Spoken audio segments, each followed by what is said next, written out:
Horas 15 minutos, confirmando 7h15.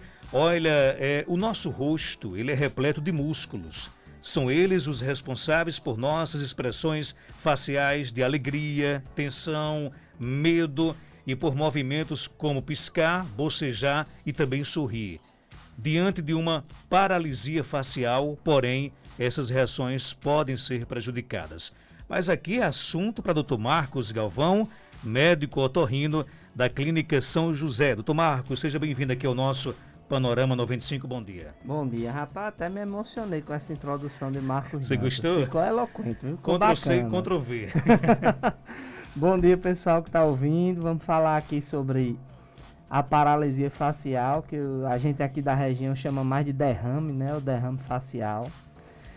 A paralisia facial é quando a gente tem um acometimento, por algum motivo, do nervo facial, que é o nervo que ele vem do cérebro, passa por dentro do ouvido, e é por isso que o otorrino é quem geralmente toma conta desses casos, e vem para inervar a parte motora da face, né? E a paralisia facial é quando esse nervo para de funcionar ou diminui sua função e a musculatura da face fica paralisada e a gente fica sem conseguir mexer. E isso traz algumas consequências, né? A expressão facial, como Marcos bem falou aqui, fica comprometida, a boca puxa para um lado, o olho fica sem conseguir fechar e traz todas essas consequências.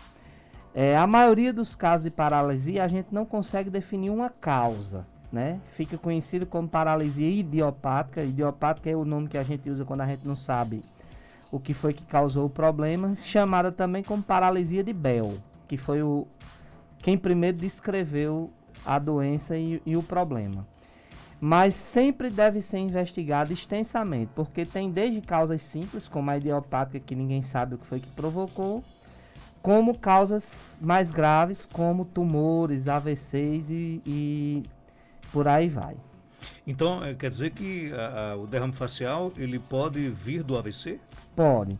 Dependendo da área que o AVC ocorra, né? Porque como ele sai do sistema nervoso central, que é o cérebro, o bulbo, o tronco cerebral, dependendo de onde for a área do AVC, se aquele AVC acometer a área do nervo facial, a partir dali a paralisia acontece. É o que a gente chama de causas centrais da paralisia facial. Quais são os principais sinais e sintomas do derrame facial? Pronto, geralmente a paralisia da face, a perda boca. da expressão, o desvio da boca para um lado, né? Isso Como é o a gente principal, diz aqui, a boca puxa. Isso varia muito de cada caso, né? Às vezes a gente tem um discreto desvio e às vezes é uma coisa bem marcante. O olho você não consegue fechar bem, as rugas da face desaparecem, né? Então, do lado que acometeu, tanto da testa como do andar inferior da face, as rugas desaparecem e a gente fica sem expressão. Pelo desvio da boca, a gente fica sem conseguir mastigar bem, sem conseguir engolir bem, a fala fica um pouco atrapalhada, né? E isso vai acontecendo. Doutor Marcos, e como é que a gente trata o derrame facial? Bom, o derrame facial, a paralisia facial, o principal tratamento dela é a reabilitação, que é feita com fisioterapia e terapia fonoaudiológica, para fazer com que o movimento da face comece a acontecer de forma satisfatória novamente. E no quadro agudo, nos primeiros dias de doença, normalmente a gente tem que fazer corticoides em altas doses. Alguns protocolos de tratamento incluem medicamentos antivirais, porque na paralisia de Bell, a idiopática, acredita-se que pode ter uma causa viral por trás. Mas basicamente o tratamento é corticoide nos primeiros dias de sintomas, fonoterapia e fisioterapia para reabilitação da musculatura da face e o cuidado todo especial com o olho do paciente. Porque como o olho fica aberto, esse olho pode ressecar e o paciente fazer úlceras de córnea e lesões no olho. Então a gente tem que ter todo um cuidado com esse olho do paciente. Quer dizer que o olho não fecha? O olho não consegue fechar porque a musculatura da pálpebra fica parada. E você consegue recuperar todos os movimentos do seu rosto? Olha, na maioria dos casos, com tratamento precoce, certo? A gente consegue recuperar. Então, quando a gente começa o corticoide de forma precoce, quando a gente inicia logo a fonoterapia e a fisioterapia da musculatura da face, o paciente, via de regra, recupera, se não 100%, pelo menos 90%. Existem fatores de risco para o derrame facial? Doenças do ouvido, né? Doenças crônicas do ouvido podem provocar paralisia facial. E os fatores de risco para AVC, que são aqueles que o pessoal da cardiologia conversa muito aqui. Colesterol alto, sedentarismo, tabagismo, diabetes, todos esses são fatores de risco para causas centrais. Mas da causa otorrinolaringológica, vamos dizer assim, o principal fator de risco são as doenças crônicas do ouvido, como a otite média crônica, que é uma infecção que se perpetua dentro do ouvido médio. Dr. Marcos Galvão, e a partir de que momento eu devo procurar ajuda médica? Imediatamente. Toda doença que acomete a parte nervosa do organismo da gente, como a paralisia facial, que acomete o sétimo par craniano, que é o nervo facial, você deve buscar ajuda imediatamente, porque um nervo, quando ele é lesado, é uma corrida contra o tempo, porque se esse dano for definitivo, ele não volta nunca mais. E quanto antes a gente instituir o tratamento, mais fácil ele vai se recuperar. Talvez quem esteja em casa nos ouvindo faça agora essa pergunta. Paralisia facial tem cura? Tem cura. A gente vai, como eu disse, a maioria dos casos de paralisia, a gente não consegue definir uma causa. O nervo parou porque achou bonito e achou melhor parar, estava cansado. E aí a cura dela é a reabilitação, é botar esse nervo, estimular esse nervo através de fisioterapia, para ele voltar a trabalhar bem e recuperar o problema. Existe no nosso dia a dia, por exemplo, algumas práticas, de repente exercícios, né, na face, movimentos que ajudam a combater? Na verdade é assim, a face da gente é uma musculatura que a gente utiliza muito, então ela é muito dinâmica, então a gente pisca o olho, a gente tem expressão facial, a gente faz a mastigação, então esse exercício é diário, então a gente faz involuntariamente sem perceber que está fazendo. Existem exercícios para melhorar a motricidade orofacial, como a gente chama, que são feitos pelos fonoaudiólogos, mas isso acontece geralmente eles são necessários geralmente em casos específicos. Por exemplo, uma criança que não respira bem pelo nariz e adquire o hábito de respirar de boca aberta. Essa criança fica com a musculatura da face flácida e depois que resolve o problema nasal, ele tem que fazer o trabalho com o fonoaudiólogo para fortalecer. Então esses exercícios existem, mas a gente não precisa ficar fazendo no dia a dia, porque a face da gente já é uma estrutura muito dinâmica. Quem tem paralisia facial e de repente não toma nenhuma providência, isso pode agravar? Isso. O risco é que ele fique com a face paralisada, ou se a face for voltando, de acordo com o movimento que ele vai fazendo durante o dia, pelo menos ficar com sequela. A boca ficar desviada, o olho ficar com dificuldade de fechar e não recuperar mais. Tem pergunta aqui no nosso WhatsApp, 988-775550. Bom dia. Bom dia, Marcos. Pergunte ao doutor aí, porque eu tive faz 8 anos, eu tive uma paralisia facial. Faz 8 anos, só que na época eu fiz tratamento, fiz fisioterapia, fiz acupuntura, só que eu fiquei com sequelas. Hoje minha boca ainda puxa para um lado e meu olho ainda é mais baixo. Pergunta a ele se tem, assim, se ainda tem alguma forma de eu fazer algum tratamento para melhorar. E aí, doutor Marcos? Olha, melhorar sempre pode melhorar. O ideal é que a senhora persista na fisioterapia, comece a fazer os exercícios que ensinaram a senhora a fazer em casa de forma regular, porque a terapia de reabilitação em qualquer ramo, ela é um processo lento, mas é um processo eficaz. Então, quando a gente quebra o braço e a gente faz umas sessões de fisioterapia para reabilitar aquela musculatura, ela não volta do dia para a noite. Então, é um exercício continuado. Então, a senhora tem sim condições de melhorar, contanto que a senhora permaneça fazendo os exercícios de forma regular e orientada. Mesmo depois de 8 anos? Mesmo depois de 8 anos. Aqui no Facebook, Cledijane Costa já teve 2 paralisias faciais. É normal isso? Isso. Bom dia, Cledijane. Isso que Cledijane comentou é uma coisa que acontece muito, né? A paralisia facial, ao contrário do que a gente imagina, não é uma coisa tão rara de acontecer. A gente conversando na rua, a gente encontra alguém que teve. E o paciente que teve uma vez tem um risco aumentado para ter novamente a paralisia facial. Então isso acontece e quem tem uma vez pode ter outra sim. Tem mais pergunta? Bom dia, doutor Marco Galvão. A minha filha está de bebê novo, aí sentiu uma dor de cabeça, 2 dores de cabeça muito forte. Aí não sabia, aí levou a bebê pro pediatra. Assim que chegou lá, o pediatra disse que ela tinha sofrido um derrame facial, que o lado do rosto dela não estava correspondendo. Aí ela disse que não sofreu nada, mas o médico disse que ela tinha sofrido um derrame facial e ela procurasse um médico urgente, porque se não se desse da outra vez, ela podia paralisar o lado do rosto dela. E aí, doutor Marcos? Como a gente estava comentando aqui antes. A maioria dos derrames faciais a gente não consegue ter, a gente não tem uma causa. Ele acontece por acontecer. Como a gente brincou, o nervo cansou de trabalhar. Né? Se a médica identificou que sua filha realmente teve uma paralisia facial, o ideal é que ela seja vista ou por um otorrino ou por um neurologista, e que se ainda tiver algum déficit de movimento de face, porque muitas vezes quando a paralisia é transitória, a face volta a funcionar normalmente, às vezes até independente de tratamento, embora não seja comum, mas que ela seja avaliada para, se precisar, ainda começar os exercícios de fisioterapia e melhorar. Eu não entendi bem se foi ela que teve, foi a filha A dela filha ou foi o dela. bebezinho. Eu entendi que foi a filha. Certo. No caso, a grávida dela também é uma pessoa propensa a ter? Não é, na gravidez não é fator de risco. Não. Ok, tem mais pergunta aqui chegando, vamos ouvir. Bom dia, doutor. Quero que você me tire essas dúvidas. Eu tenho 37 anos.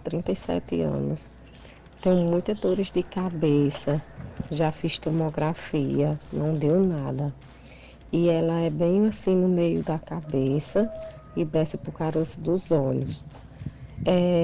Aí eu tenho também crise de labirintite. Eu tomo aquele labirim.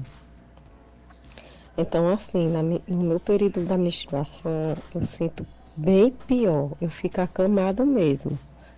Aí mistura, assim, a dor de cabeça com o mal-estar, com a tontura. É muito ruim. Tem vez de eu passar 6, 7 dias arriada. E a dor de cabeça perturba bastante, é muito incomodável. Aí eu já tomei aquele amitriptilina, faço tratamento com ele, desde quando eu fiz a tomografia. E eu venho tomando, só que assim, meu dia a dia é muito estressante. Eu não tenho muita paz, bem estressante mesmo. E agora que eu tive uma piora de novo, eu fui para um médico e a médica passou Cefalé, o nome do remédio é Cefalewin, para mim começar a tomar ele quando eu sentisse que a dor de cabeça vinha. Então eu vou começar a tomar ainda ele. Eu não sei como é, porque eu me consultei ontem e ela passou esse medicamento e eu vou tentar tomar. Mas é muito incomodável. Assim, eu tenho muito medo de dar um derrame facial em mim, ou mais outra coisa pior, né? Porque é muito enjoado. O que é que você me aconselha? E aí, do Marcos Galvão? Vamos acalmar a nossa ouvinte, né? Primeira coisa, tranquilidade. Esse estado de ansiedade que você está passando pode ser que esteja piorando tudo, né? Então, quando a gente está muito ansioso, preocupado, estressado, uma dor na unha vira uma doença mais séria. Não que vire de verdade, eu estou dizendo na cabeça da gente, né? Assim, dores de cabeça, que a gente chama de cefaleia, tem milhares de causas, né? A senhora pode ter, por exemplo, enxaqueca, a senhora pode ter um tipo de dor de cabeça que a gente chama de cefaleia insalva. A senhora pode ter uma migrânia vestibular, que é uma enxaqueca associada à doença do labirinto. Existe um tipo de sinusite que provoca essa dor de cabeça no centro da cabeça, puxando para os olhos, né? Então, assim, fica difícil a gente dizer que tipo é. Problemas de coluna e da musculatura também podem provocar, de postura, podem provocar dor de cabeça. A associação com a menstruação é muito comum, né? A menstruação mexe muito com o organismo da mulher. Quem é marido e sofre com TPM sabe disso. Então, assim, tem várias causas que podem estar acontecendo. O ideal é que a senhora faça uma consulta com um neurologista, que é o médico o especialista mais indicado para investigar as causas de dores de cabeça, ter um diagnóstico e tratar em cima disso. Mas não tenha dúvida que tratar o estresse vai lhe ajudar muito, certo? E seguir as orientações. Outra coisa muito importante nesses estados de dor de cabeça crônico, ter um estilo de vida saudável, né? Atividade física, não perder noite de sono à toa, tomar bastante líquido para se manter bem hidratado, evitar doces, gorduras em excesso, tudo aquilo que a gente escuta na televisão todo dia. Doutor Marcos, bom dia. Queria que você tirasse uma dúvida. No meu período menstrual, todo mês eu tenho uma crise de garganta irritada. Parece que dor com a crise de garganta e os ouvidos coçam. E a crise é grande. Tem a ver com esse período? Olha, a gente se depara muito com essa queixa no consultório. Mulheres que têm um estado de faringite crônica, né, que vem com essa irritação na garganta, muito comum essa época do ano, porque o clima fica muito seco. Embora Deus tenha mandado chuva para apagar o fogo o que estava acontecendo, principalmente na querida Serra Negra, que Estação ecológica a estação lá, né? ecológica foi uma cena triste da gente ver, mas deu tudo certo, graças a Deus, a chuva ajudou. O senhor sabe onde é que está a chuva de Max Medeiros? Ainda não descobriu. Aí, então a gente se depara muito com essa queixa de pessoas que têm faringite e no período menstrual elas acabam piorando, né? E é como eu falei agora há pouco, a menstruação ela mexe muito com o organismo da mulher, né? Uma flutuação de hormônio brusca e intensa. E as doenças inflamatórias ou outras patologias crônicas que a pessoa tem acabam piorando nesse período. Então, o ideal é que a senhora trate essa irritação na garganta, veja se esses ouvidos estão coçando por algum outro motivo e tente fazer um tratamento para amenizar o problema. Doutor, os meus olhos, aliás, o olho tremer é sinal de derrame facial? Não. Isso a gente chama de fasciculação da musculatura. A musculatura começa a tremer um pouquinho e a gente fica sentindo, tem a sensação do olho tremendo. Normalmente isso é fadiga muscular, né? Aquela musculatura não tá cansada e um dos sinais do cansaço dela é esse tremor no olho. Períodos de estresse também provocam isso muito comumente. Então, assim, não é um grande sinal de derrame facial, é mais um sinal de fadiga da musculatura. Tem mais pergunta aqui chegando? Bom dia, é porque eu tenho um olho mais baixo do que o outro. Pergunta ao doutor Marcos se é normal. Eu só percebo nas fotos. E aí, tira aquela foto e percebe que está com o olho mais baixo do que o outro. Na verdade é assim, um lado da gente nunca é perfeitamente igual ao outro, né? Às vezes a gente tem a orelha com implantação um pouco mais baixa, a pálpebra de um lado um pouco mais caída. Existem algumas doenças que provocam a quedazinha da pálpebra, né? Mas se a senhora tem isso há muito tempo, desde que nasceu, se já foi a um neurologista, que é também um especialista bom para avaliar isso, e não teve nenhum diagnóstico patológico, provavelmente isso é o que a gente chama de variação anatômica. A variação anatômica é uma coisa diferente da maioria da população, que não significa doença. Tem mais pergunta? Bom dia, meu filho tem adenoide. Foi constatado que ele tem 50% de adenoide. Segundo o médico, a gente fez um tratamento com a bombinha, com spray. Ele disse que não era caso de cirurgia, só que ele ronca muito. Não tem quem durma perto dele. E assim, eu sinto que é tipo um roncado que quer paralisar a respiração dele durante a noite. Nesse caso, o que fazer? E aí, doutor Marcos? A adenoide é uma estrutura que fica por trás do nariz. Ela tem um pico de crescimento entre os 2 e os 7 anos de idade, por isso que ela é mais comum em criança. Quando ela cresce, ela obstrui a saída de ar do nariz. Então o ar entra, mas não consegue descer para o pulmão e a criança tem que começar a abrir a boca para respirar. E essa dormida de boca aberta é onde vem o ronco e os sinais de apneia do sono, que é essa parada respiratória quando a criança está dormindo. A adenoide, ela pode ser tratada clinicamente com a medicação, o spray que a senhora falou, é um dos melhores tratamentos, ou ela pode ser tratada cirurgicamente. O que é que a senhora tem que ver agora? Se o problema agora ainda é a adenoide, já que ele fez o tratamento, ou se é, por exemplo, uma rinite, que persiste. E ver se a adenoide realmente diminuiu de tamanho, né? Porque ela, às vezes, ela está grande, a gente faz o tratamento com remédio e ela não diminui. E a gente tem que lançar mão da cirurgia. Então, o ideal é que a senhora volte ao médico, né, que avaliou a sua criança, para ele ver como é que está o pós-tratamento e decidir se o caminho agora é manter medicação ou partir para a cirurgia. Doutor Marcos, sinto muita dor de cabeça e dormência no rosto. Será que tem alguma coisa com paralisia facial? Olha, geralmente não. Essas dores de cabeça que vêm associadas à dormência, tanto no rosto como em outras partes do corpo, a gente acredita muito num diagnóstico de enxaqueca nessa situação, né? A enxaqueca tem algumas situações que a gente perde a visão do olho durante a crise, a mão fica dormente, um lado do corpo fica com a parestesia, que é a dormência, e no rosto pode acontecer também. Mas é uma coisa que deve ser avaliada, né? A senhora deve procurar, como eu venho dizendo, o neurologista, para ver a causa da dor de cabeça e ver se tem alguma coisa a mais. Doutor Marcos, eu ronco muito, tenho um desvio nasal, o que fazer? Está atrapalhando muito, até no meu casamento. Eita danado, homem, vá logo pra faca. Isso quando mexe com casamento é desmantelo. Deixa eu lhe dizer, o desvio de septo é quando essa parede que a gente tem no meio do nariz, que divide o nariz em dois, ela é desviada para um lado, ela é torta para um lado.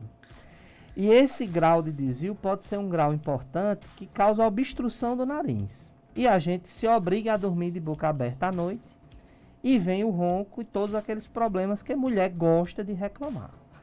Então, assim, o tratamento do desvio, infelizmente, a gente não consegue fazer com medicação.